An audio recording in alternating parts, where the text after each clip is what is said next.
keeping that baseball cap on for the whole time? Yeah, I got back from Tampa at 1:30 in the morning.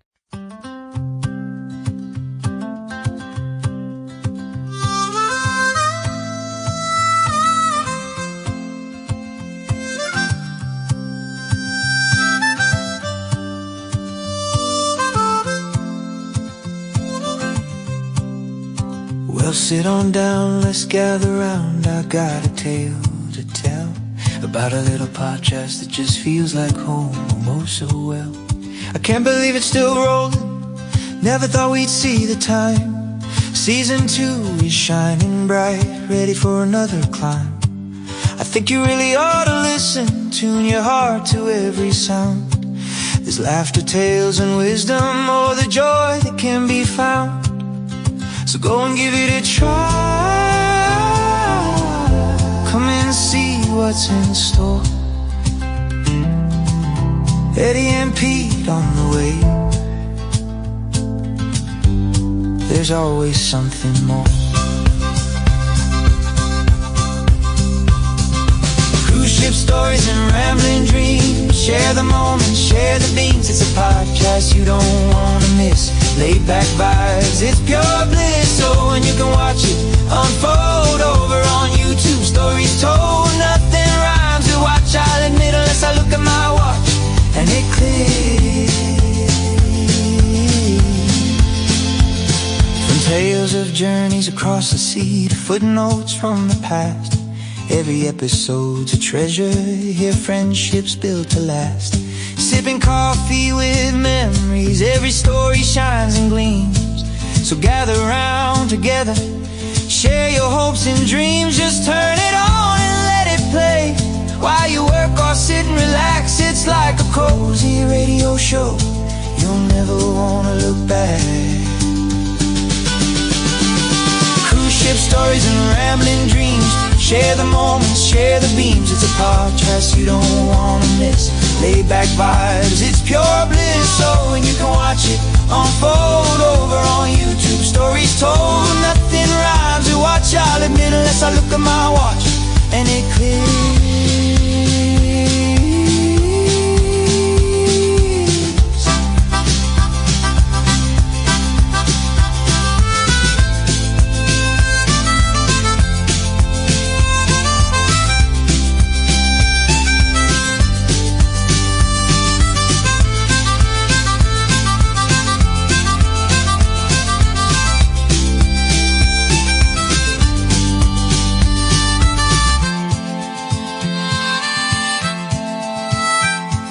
Oh dear friends, don't sit around, come check it out, it's free. What are you waiting for? We'll share a laugh and a memory. So come along for the ride, don't let this chance slip away. Eddie and Pete will guide you home. Hop on in, don't delay. Still going strong, we'll keep you entertained while we sing our song together in this podcasting groove. Oh, let's keep going along.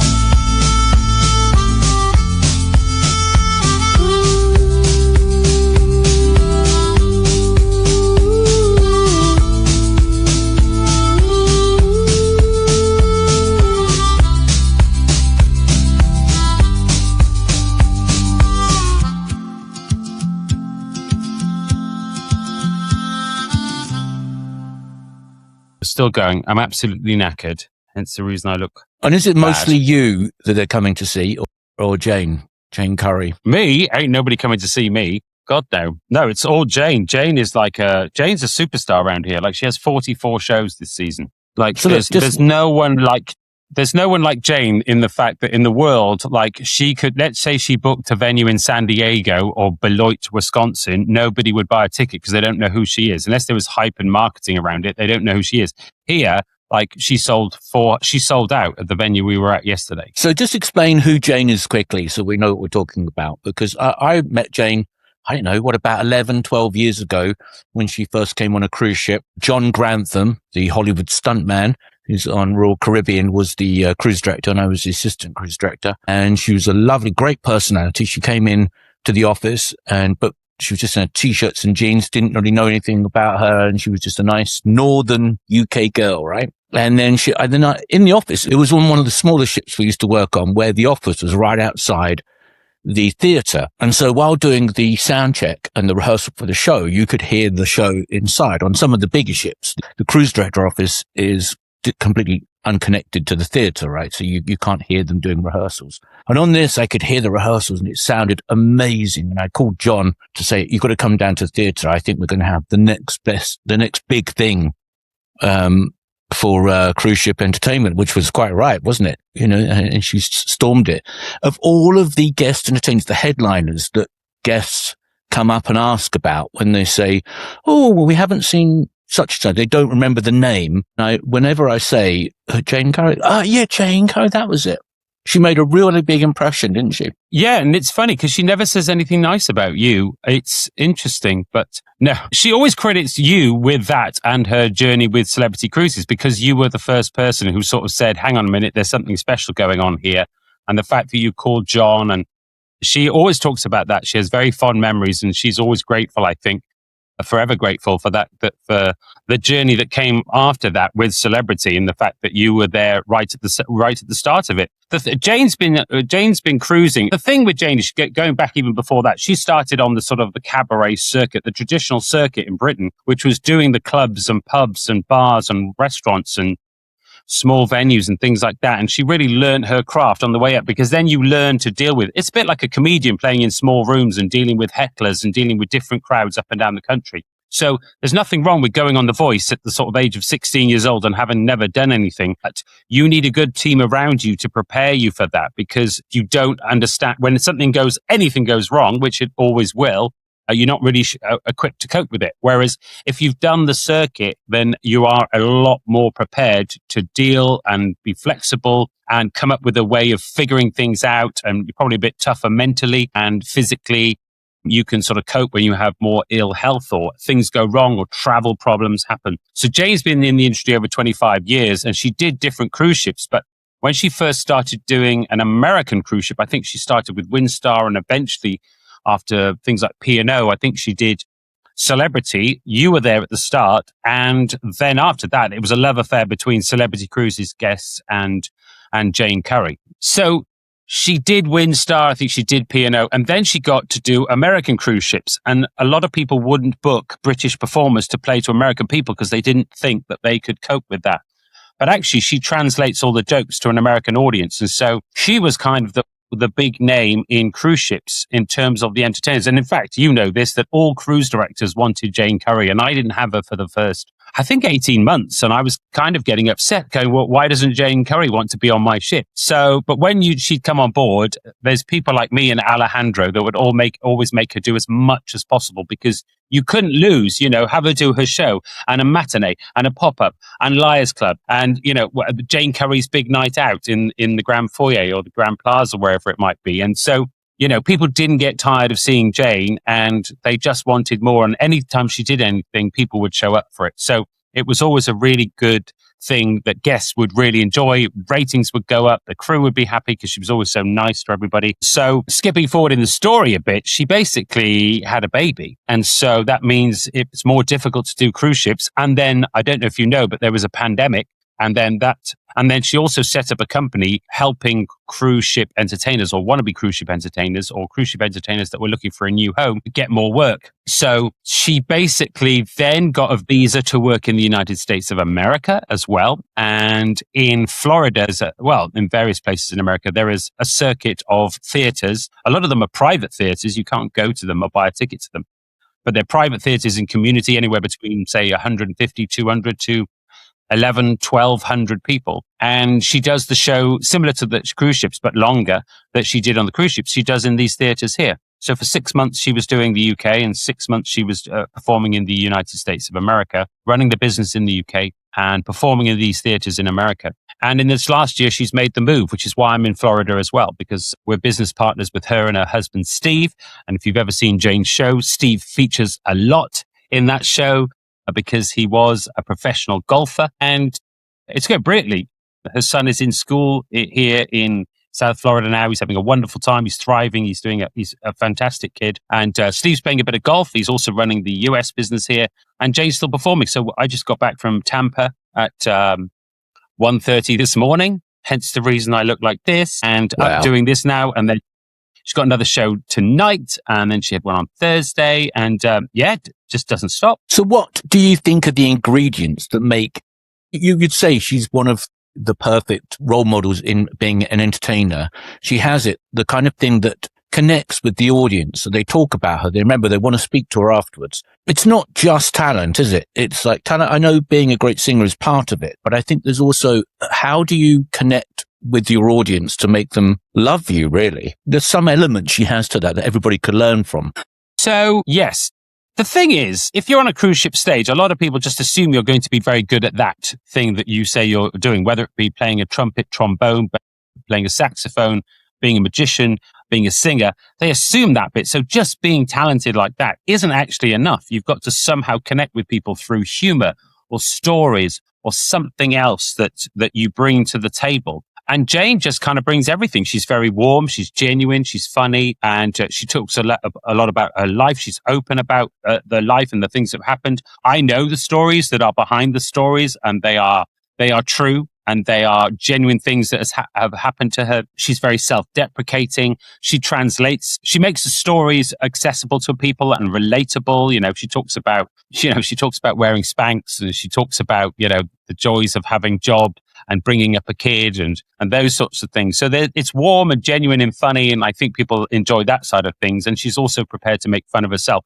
But on the other side of that, she's ridiculously talented, but you wouldn't know it from the way she talks about herself. She doesn't come across as grand. She doesn't think of herself as better than anybody, and she enjoys meeting people. And, she might consider, or people might think that she's been lucky, but her and her husband have created all the luck that they've ever had. They've got themselves in rooms. They've chatted to people. They've spent that extra little bit of time. She's taken the time with people. So I've always been a big fan. I was when I was a cruise director. I was very excited to have her on the ship, and the opportunities that she's made for herself and the life that she has now. She lives in an apartment, like a massive 3-bed apartment that she got a fantastic deal on because the guy had stopped paying the rent or something. So they got a really good deal on it. They have floor to ceiling windows. Her son has these amazing views of the Atlantic Ocean. So it's fantastic. It really is. And I'm very lucky that when I decided to step back from being a cruise director, they sort of plucked me out of the water and said, here's an opportunity. Because I had genuinely no idea what I was going to do. I just knew that it was time to step away from being a cruise director. And I just got very lucky that they shone their light on me. Now, going back a little bit, you mentioned Alejandro, cruise director Alejandro, who he's from Argentina, I think, and he had a great impact on you and me, actually. We both met him.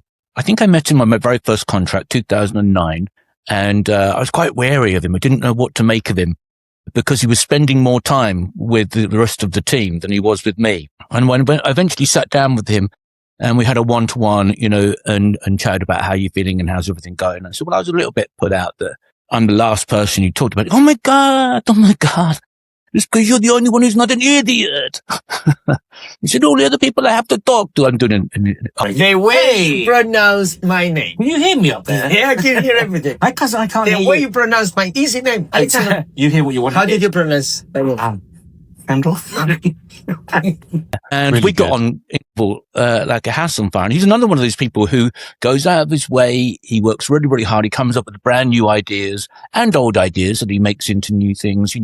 If I remember going onto a ship and for some reason we both joined on the same day and there was nothing prepared and it was a crossing.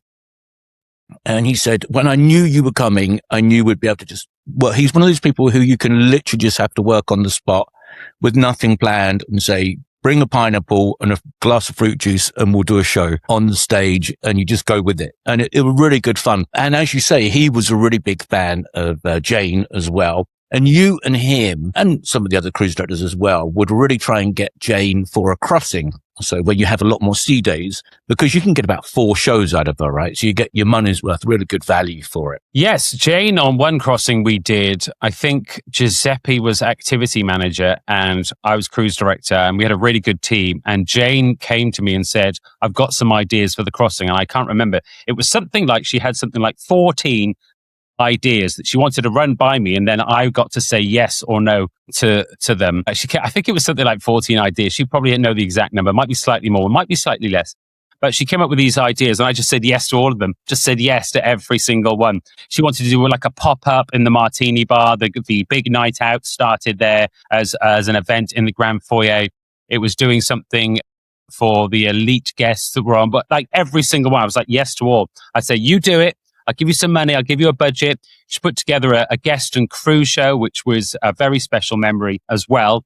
And she did one called, I think, We Are Family. And then on another crossing, I think it was called might have been called This Is Me, something like that. I think it was around the time of The Greatest Showman coming out. But she put the whole thing together, and those that wanted to be a part of it were really welcomed, and she got to make them look like stars as well. And those that didn't become a part of it and chose not to, I think when they saw what she did, they absolutely regretted it, because it was so much fun and she was brilliant. And those people would still talk about it years later when I would see them. They were like, we were on that crossing. We were on the one with Giuseppe. We were on that one on whichever ship it might have been. You know, so lucky to get Jane on a crossing. She doesn't do that much cruising now because obviously she wants to spend time with Jessie, and Jessie's in school. So I think she does maybe one. She did a couple of for me before I left ships. I had some cancellations and I said, can you just come on and do 2 days? And the reaction was, of course, as incredible as always.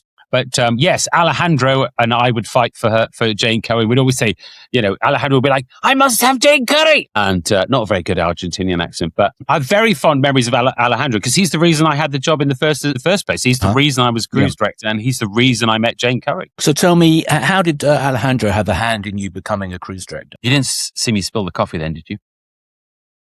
I don't know, but the fact you just mentioned. Alejandro was a cruise director on the ship that I was on, and I was art auctioneer at the time, you know, doing the and being the auctioneer. And I was on the ship and I met Alejandro, and I'd never met a cruise director like him before or since, really. And he was such a hard worker.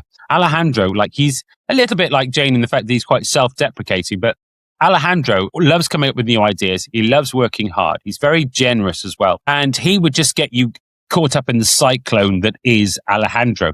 And he would say, we have to do this. It's going to be amazing. And be it Liars Club, be it dancing with the officers, be it that dance that he used to do that I think he borrowed from you. Yeah. And I ended up doing as many hours for the entertainment team, some cruises, that I did as for the art team. And it was great. We had a brilliant team on board. Julie was on that ship. I think Ashley was on that ship. Lulu was on that ship. She was fantastic as well. Clint was there as well. It was a brilliant ship, some brilliant people, and it was a great atmosphere. Rachel was there. Rachel was, I think, his activity manager at the time. And we just did a bunch of Jack. Do you remember Jack? Jack was there. So you had all these brilliant people, brilliant atmosphere, fantastic crew. We had some great guests. The guests were always happy on that ship. And you had the Mad Hatter, Alejandro, just, you know, conducting the entire thing. And it was so much fun. And anything he did, I was always a bit wary, but I always said yes. Always had a lot of fun. Always had to do a lot of extra work. And because of that, weirdly enough, some people from head office were on board, and they didn't ever travel together, and they didn't often go on board because they had too much office work to do. And weirdly enough, the two of them happened to be on the ship seeing this guy going, who is this guy? He doesn't even work for us. And he seems to be at every entertainment event doing something. And after a cruise of that, they approached me and said, would I like to come and audition to be a cruise director? So they flew me to Miami, and Alan and Becky and a lot of other people were in the room. And I was very lucky. I got the job. I wore a terrible, ill-fitting suit, but I somehow got away with it. And they said, go and buy a new suit or several new suits, and we'll give you a trial as a cruise director. Oh, still got it now. Yeah, still wear it all the time. Absolutely. And the all-star cast, you know, I haven't really come across a ship, because obviously people don't have to take part in the entertainment from the other departments, you know, and you're always looking for somebody who could be a really good crossover and really good personalities. But it's been a few years since I've had a really good team that I can use other people to come across. You know, we have to really just do it ourselves and work it out. I would love to work with some of this. I know Julie's still out there. I haven't worked with her for a few years and some of the others, but obviously people move on and do different things, don't they? But there was a prime moment when you had some great all-star officers on board. Well, there's a guy called Brett. Do you remember Brett? So Brett, I now work with now, and Brett was a fantastic music director.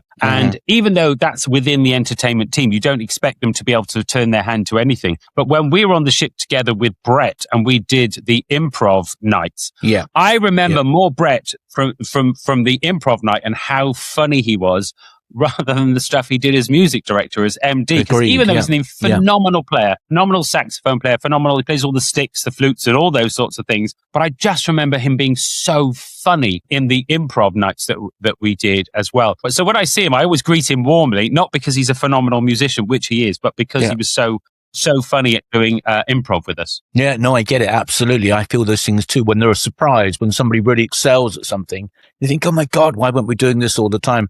You just didn't know that somebody wanted to join it. Because sometimes we have to talk people into, we have to put pressure on them to come along, just try it once, and they come along and once one person comes to one of the events and enjoys it, the rest of the departments want to come down and suddenly enjoy it as well.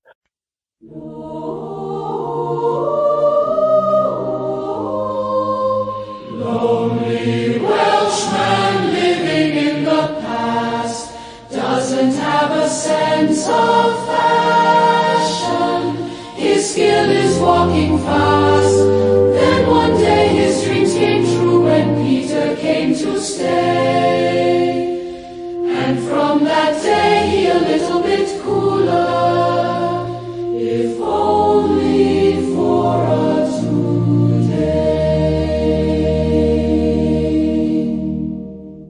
Going back to Alejandro, though, he said, well, they're going to be amazing, his ideas that we had. I remember a few times, he likes running, Alejandro. He's quite an active person, isn't he? I remember, I don't know if I've talked about it before, but I remember when I was running, I finally took my running shoes to the ship, and it was with him, and I was going to keep running. We went off the ship, and I said, let's just do a gentle run. And we ran, we got off in Boston, I think it was, and we ran into Boston town, and then I knew we'd gone a long way. And then he suddenly said, oh my God, we've gone so far. We need to get back to the ship and we need to step up our speed. And I was like, I'd been running at full speed already. And so that put me off running again for a while. I don't think I ran for a while after that because I just could hardly stand or walk. But Alejandro used to play tricks, and we were in the office in one of the smaller ships, and the cruise director and assistant cruise director used to share the same office, right? And the musical director. And so it was I liked those offices. You could get more people, things going on. And he'd said something, we were talking, and I'd said something about one of our religious representative on board who join us on the high season and stuff. And I'd mentioned something, and I can't remember, I wish they'd be a bit more polite or something. And he goes, oh my God. So he gets his phone on the desk and he starts banging out the number. And I knew he could be passionate and temperamental, right? And he just goes, I'll call him now. It's like 1 o'clock in the morning. So I'm going to give him a piece of my mind. What is this going on?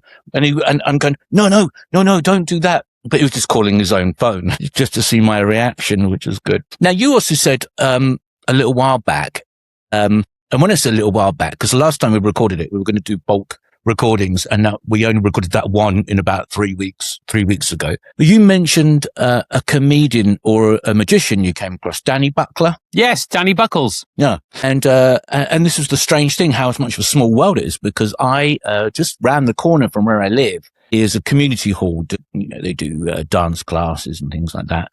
And they used to have what they called a magic salon where Danny Buckler was the host. And I went down and he would just do the intros and stuff like that. And he would introduce other people. And I remember him coming in and he'd said, I've literally just landed and got straight here. I've just come off Disney cruises. I'm a magician and I'm trying to get into being a comedian. So a comedy magician, for me, you'll know this several times, we've talked about it. I usually think a comedy magician is neither a magician nor a comedian.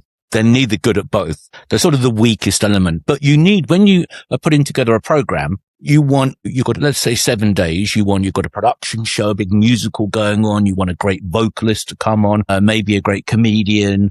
You're looking for different things to happen, but you also need to give the the orchestra a night off. You want a night where there's not much going on, but they can put a show together. It may be a filler show. It might be a night where we've got a late sail, or people, in the middle of the cruise, everyone's tired, or there's an early morning the next day. And so you basically schedule your people along those lines. But I remember, so that's where you'd put a comedy magician on, maybe something like that. But I remember talking to him and he was sort of saying, I'm trying to be a comedian, which is something that I know you and me also talked about, that we would like to do. And he said, what I do is I take out less and less tricks, and I leave a pack of cards in my pocket as longer and longer and longer, and see how far I can go before I actually have to do the trick, how long I can just make people laugh for, which I thought was a really great idea, actually. And when you look at a really good magician, a really good act, and you realize that they don't actually need to do that many tricks if they're holding the room, entertaining the room. And then you'll see another magician who's just doing trick. It's like, it's a lot of tricks rather than the entertainment where you're making the connections, if you know what I mean. Sometimes you feel like there's something missing on there. What kind of entertainment is your favorite entertainment to watch? You've just been on a ship, right? You've just been on a cruise. Yes, I have. I think when it comes to magic specifically, I think yes, if they can be funny, then it doesn't matter if maybe you've seen that trick before. I like it when they're funny or they bring some sort of other element to it. Because you have the big box illusions where they make people disappear, or there's fire or water or those sorts of things. But I still like it to be funny, because even if you might have seen it before, because sometimes with the best will in the world, sometimes, quite a lot of tricks are just a different incarnation of a previous trick. There are a million different card tricks, but still there's just a deck of cards. Pick a card, put the card here. It comes out of a satsuma. It comes out of an orange. Oh, look, it's inside a kiwi fruit. Oh, it's coming out of a big bowl of guacamole, but you're still producing a card or something like that. So I like it when there's a comedic element to it in terms of things like that. But in terms of variety, I think it's just nice to see something that hasn't been necessarily done a million times before. I had a cruise once where 4 people wanted to close their show with Nessun Dorma. Mm-hmm. Now, don't get me wrong. Nessun Dorma it's a great song. It's absolutely fantastic. Who doesn't love a little bit of Nessun Dorma? But I don't want to hear it 4 times in one cruise. No. That was a very long cruise, to be fair. It was like 16-day cruise, but still. And of course, sometimes a lot of people want to sing I Will Always Love You or Bring Him Home, something like that. And that's great. Nothing wrong with that. But sometimes you can get the actual person who sung Bring Him Home on Broadway or the West End. And I'd rather hear them sing it than someone come on stage and go, this is my favorite musical. I love this album. I love this artist. I love this song. And it's like, well, what's the reason for that? And that goes back to what we've talked about previously with somebody like Jane Curry. It's just like, why is this particular song in your show? What does it mean? Why do I need to hear your version of I Would Walk 500 Miles? Is there a reason? Did you do a walkathon? Do you just really love walking? Are you Scottish? Do you love the Proclaimers? Do you look like the Proclaimers? Did you once have a fight with the Proclaimers? So I'll watch anything on stage. I've got a very easygoing, I think, seeing something on stage, but I want to be entertained and I want to know why I'm watching it. Yeah, absolutely. I agree with that. I once had a cruise, I think 4 different acts did Bohemian Rhapsody, which is a big song already, right? So you've got to have a good reason to bother doing that. Yo, welcome aboard. It's the Cruise Ship Diaries. Eddie and Pete. Yeah, we're spitting fire like a wire. Yeah, I'm Eddie, the Welsh kid with the Navy style, rocking these wild curls. Yeah, you know it's been a while on the mic, spitting truth, showing life as a quest. With my homie Pete, yeah, he's way above the rest. And I'm Pete, baby, handsome with the clean shave. Jokes on point, keep the vibe like a rave. Brilliantly witty, got the talent and the flow, crafting the beats to make you feel the glow. On this podcast ride, we're cruising the seas, bringing you the laughter, you're feeling the breeze. Check it on YouTube, we're living our dreams. Eddie and Pete got the best team, it seems. Yeah, each episode a treasure, drop a gem like it's gold. Sharing our stories, listen close, let it unfold. Waves crashing like the words, every rhyme we deliver. With Pete at the helm, real talk make you shiver like when I hit the keys. Creating that perfect sound, mixing laughter and wisdom until we all feel bound. Got a shot of talent, yeah, pouring it thick. Sailing through these waters, we're destined to stick. So we're cruising the ocean, feeling young and alive. With Pete cracking jokes, we're always gonna thrive. Every week a new story, you don't wanna miss. Tune in, join the party, come ride the on this podcast ride. We're cruising the seas, bringing you the laughter, you're feeling the breeze. Check it on YouTube, we're living our dreams. Eddie and Pete got the best team, it seems. Oh, oh, oh, oh, oh, oh, oh, oh, oh, oh, oh, oh, oh. Yeah, it's all about the journey, not just the destination. With the handsome face, I'm the source of inspiration, taking you along through the lows and the highs. With Eddie by my side, we'll break through the sky. So raise your glass, toast to the fun that we share, bringing you the vibe, no stress, just there. From Wales to the world, we're making a mark. With the cruise ship diaries, we're igniting a spark. So hit that subscribe, don't let it fade away. Eddie and Pete, we're here come one man. This podcast life, ride the wave and delight. Cruise ship diaries, yeah, we shine so bright. Podcast ride, we're cruising the sea, bringing you the laughter, you're feeling the breeze. Check it on YouTube, we're living our dreams. Eddie and Pete got the best team, it seems. I wanna ooh, ooh, ooh, ooh. I wanna ooh, ooh, ooh, ooh. I wanna ooh, ooh, ooh, ooh. I wanna ooh.